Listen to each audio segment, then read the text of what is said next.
semuanya. Kita sudah berada di sesi 4. Sesi 4 yaitu mengenai teknik pengumpulan data, survei dan wawancara. Baik, sedikit pembukaan dari saya.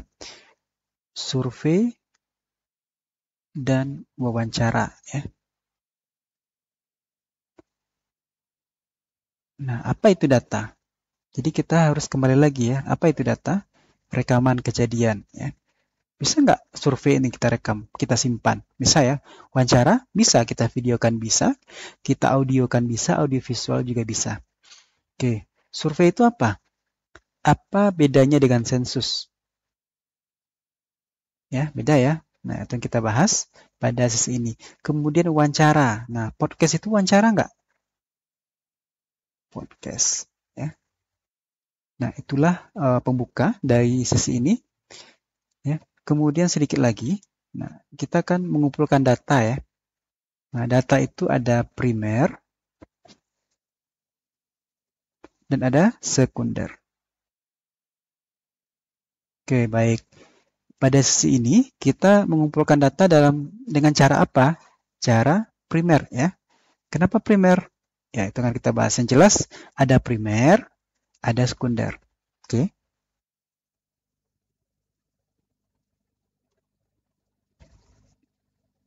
Teknik pengumpulan data, survei, dan wawancara. Nah, tadi saya bilang pengumpulan data itu ada primer,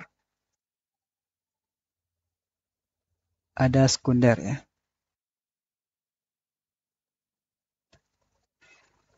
Nah, pengumpulan data secara survei dan wawancara itu adalah primer. Nah, kenapa primer? Karena kita memperoleh data langsung dari narasumber, langsung dari saksi mata, saksi bisu bahkan gitu ya. Dan langsung kita datang ke lokasi, mengetahui keadaan, lokasi, sifat orangnya, bagaimana emosinya, kita tahu ya. Sedangkan sekunder gimana? Data yang kita peroleh dari pustaka, dari kantor-kantor, dari kampus-kampus, dari laboratorium maksudnya. Kenapa? Karena sudah didokumentasikan, sudah dieksperimenkan, sudah dalam bentuk buku, gitu, dalam bentuk kertas. Nah, itu data sekunder. Nah, akuntansi gimana, Pak? Kalau saya dulu belum pernah menggunakan data primer, tapi saya tahu caranya. Tapi saya dulu gimana? Saya dulu lebih banyak ke sekunder. Karena kenapa? Akuntansi keuangan yang sifatnya adalah data laporan keuangan, hasil perhitungan, sejarah dan sebagainya. Sedangkan data primer kita langsung mewawancarai, kita langsung mensurvei, ya seperti itu. Nah, survei dan wawancara yaitu teknik atau metode memperoleh data penelitian. Nah, seperti kita membuat gol ke gawang, ya tekniknya bisa macam-macam, dengan kepala, dengan kaki, dengan berlari, dengan berjalan, dengan mengumpan, ya, dengan apapun. Yang penting sah secara aturan, ya. Jadi ini saya bilang tadi, data itu ada data primer dan data sekunder.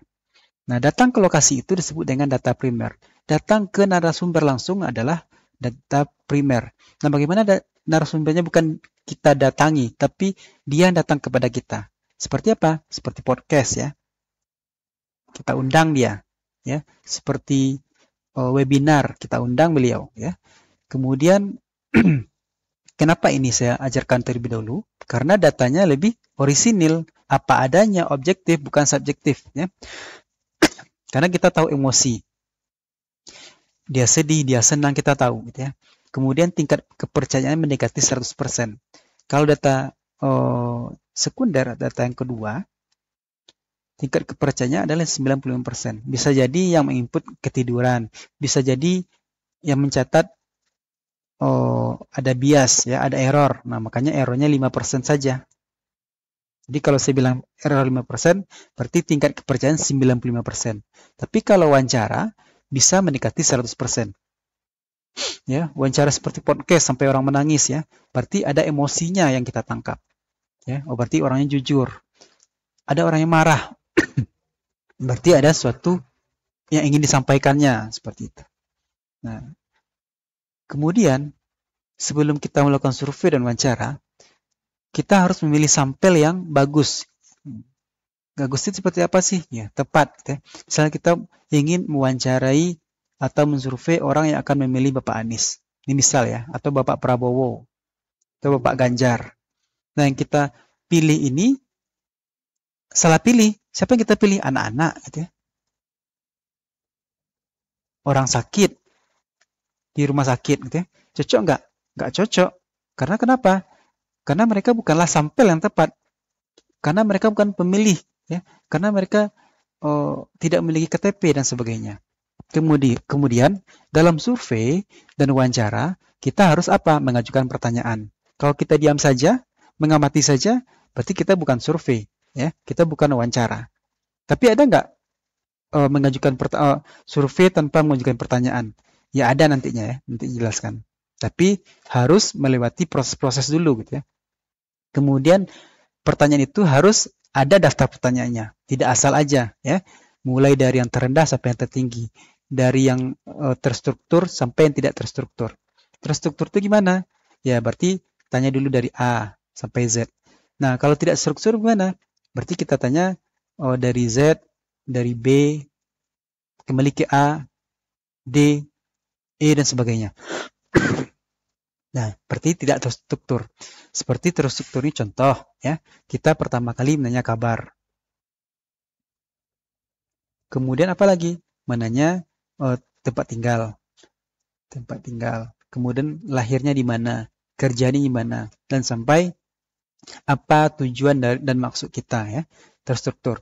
Tidak struktur gimana? Berarti kita langsung saja menanyakan apa maksud kita. Misalnya kita ingin tentang pajak. Nah, berapa sih pendapatan pajak, Pak?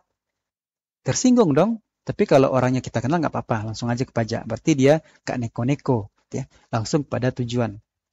Kita langsung pada berapa sih pendapatan Bapak, gitu ya. Nggak ada neko-nekonya, nggak ada tanya-tanyanya. Ya, boleh, gitu ya. Tapi tergantung teknik kita nantinya ya. Mencari emosinya gimana, masuknya gimana. Karena setiap orang berbeda-beda cara masuknya ya. Kemudian metode pengumpulan data ya menurut Mas Karan ada 5 ya, tapi kita fokus kepada 3 ini saja. Oke. Kuesioner, observasi dan interview. Nah, interview itu apa? Misalnya wawancara. Nah, dialog, podcast. Oke, bisa kita datangi, bisa dia mendatangi kita. Nah, kemudian observasi ya, mengamati.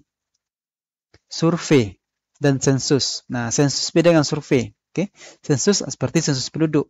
Waktunya 3 tahun ada periodenya gitu ya. Kemudian di sensus itu adalah semua. Nah, sensus penduduk berarti semua penduduk. Hampir dikatakan semua penduduk. Sensus ekonomi berarti semua pedagang. Sensus bayi berarti semua bayi yang lahir. Survei gimana? Berarti hanya sampel. Survei orang makan apa misalnya? Nggak usah lah. Survei survei masa presiden ya 2004. Nah, survei orang memilih pasangan nomor 2, nomor 3, nomor 1 gitu ya. Nah, tidak semua masyarakat Indonesia dilibatkan. Kemudian mengamati ya, mengamati saja tanpa kita ikut campur ya. Berarti tetap kita membuat daftar pertanyaan terjawab enggak? Misalnya orang ini adalah orang berbahasa Indonesia. Orang di sini adalah orang yang berbahasa Minang ya, checklist ya. Orang ini di sini pendapatannya lebih tinggi karena memiliki mobil semuanya, checklist. Kemudian ada yang keempat dan kelima, ya ini tidak, tapi perlu tahu, tidak kita lakukan, yaitu hitung fisik. Nah, cast of name dan inventory of name. Nah, ini adalah mengumpulkan data dengan cara melihat langsung, menghitung langsung. Cast of name itu menghitung case, ya, menghitung satu persatu, membuka brankas, membuka laci, semuanya hitung. Nah, hitung fisik. Kemudian hitung fisik yang lain apa? Hitung inventory atau persediaan. Langsung pergi ke gudang, langsung pergi ke toko, mencek apakah benar nak produk A ini ada ditulis dan di gudang. Kemudian unobtrusive. Apa itu? Yaitu metode yang tidak mengganggu. Di mana tidak mengharuskan peneliti atau kita yang akan meneliti nantinya berinteraksi dengan orang yang dipelajari. Ini kurang lebih sama dengan mengamati, ya, tapi apa adanya. Dia duduk, ya apa adanya, jam berapa duduk kita catat. Kemudian mobil, berjalan di jam ini apa aja. Berarti jam macet jam segini. Kemudian jam 12 kita duduk aja, kita melihat jalan ini adalah jalan yang lengang, ya, sepi, atau di sini pusat pasar. Kendaraan apa yang ada, yang lewat, seperti itu. Pokoknya kita tidak mengganggu, kita melihat saja. Oke? Survei, yaitu kegiatan penelitian, ya. Ya, berarti survei capres berarti meneliti siapa yang akan menang, oke ya. Kemudian yang jelas kita harus datang langsung, tidak boleh kita tidak datang langsung. Nah, kemudian bisa juga dengan kemajuan teknologi pakai apa? Google Spreadsheet. Atau sekarang ada banyak nih Survey Monkey. Nah, ini namanya, ya. Kemudian dalam kegiatan itu kita harus membuat kuesioner, ada daftar pertanyaan yang terstruktur boleh dan tidak terstruktur boleh. Apa keuntungan struktur? Berarti kita mengetahui dulu dari diri si narasumber. Tapi kalau tidak struktur, kita langsung tahu. Berarti dia menjawab tidak bisa asal-asalan, karena jawabannya tidak akan tahu ke depannya seperti apa, karena tidak terstruktur. Kemudian kita juga akan sebar angket atau kuesioner itu sendiri, ya. Boleh kita yang menyebarkan atau kita sebar semuanya tanpa melihat siapapun narasumber kita. Nah, ini bisa dibaca. Nah, seperti ini. Tadi saya bilang wawancara itu ya seperti podcast ini, mewawancarai Bapak dan narasumber A, narasumber B, mendatangi atau didatangi. Ya. Bisa satu narasumber, bisa berbagai narasumber. Kemudian akan ada bias dalam memperoleh data primer ini, ya.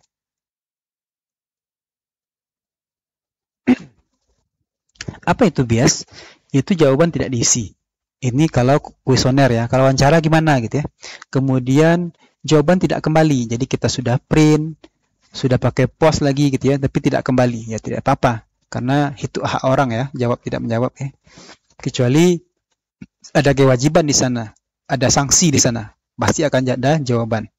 Kemudian kuesioner itu salah alamat, ya.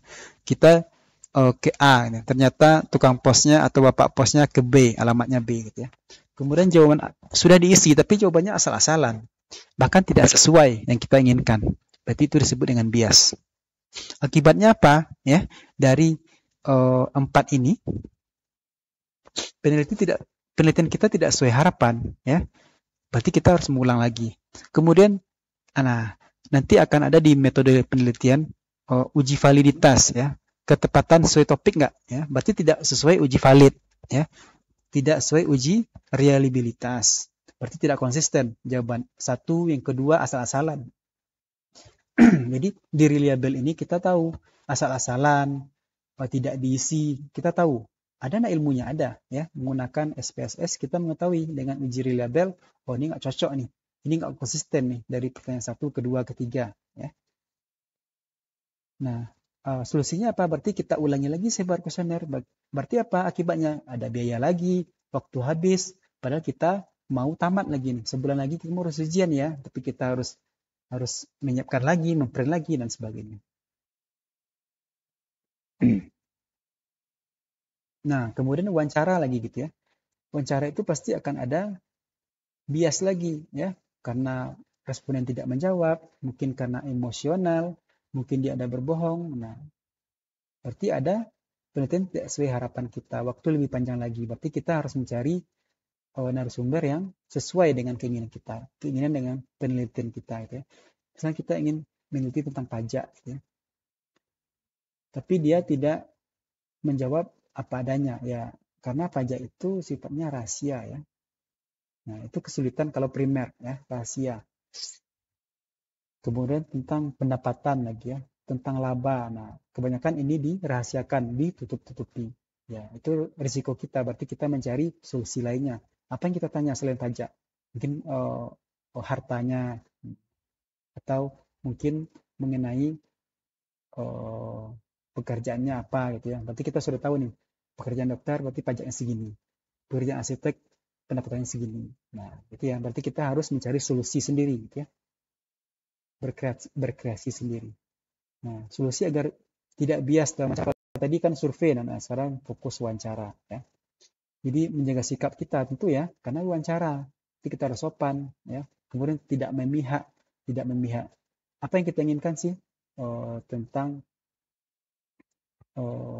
pernikahan, perceraian. Nah, ini adalah hal yang tabu, hal yang sensitif.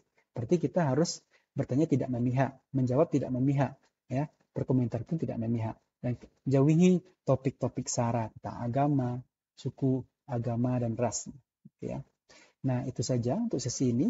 Akan ada ya, latihan soal.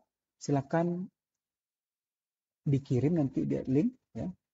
Pertanyaannya ada di link. Nah, dalam bentuk Google Form lebih baik. Ya, saya sarankan seperti itu. Oke, pada sesi ini itu saja. Mohon maaf jika ada kesalahan dan kekurangan. Sampai jumpa di sesi berikutnya.